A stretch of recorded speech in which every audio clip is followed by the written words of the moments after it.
If you want to see the type of assignments available to your students, you come up to your Assignments tab in the navigation menu, and notice we can only see 2 units. But when we went up to Scheduling, we saw all the units. So what about seeing some for Systems Interaction? Well, you're going to need to go off of Basic mode and go into Advanced mode.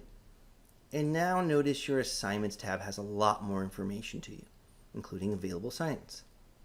And so we come over here and we can see Systems Interaction. And now here are all the assignments available to you. We have pre-tests, and that's a pre-test, and here's the post-test. We have PDF documents, which are PowerPoints.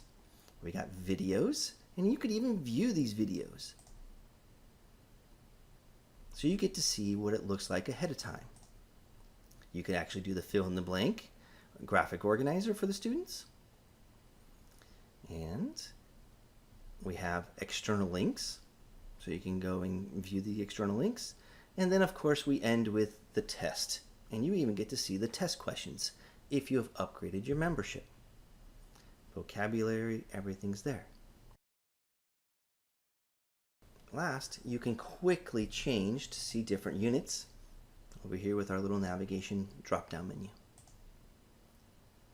I'm hoping this helps. Thanks for listening.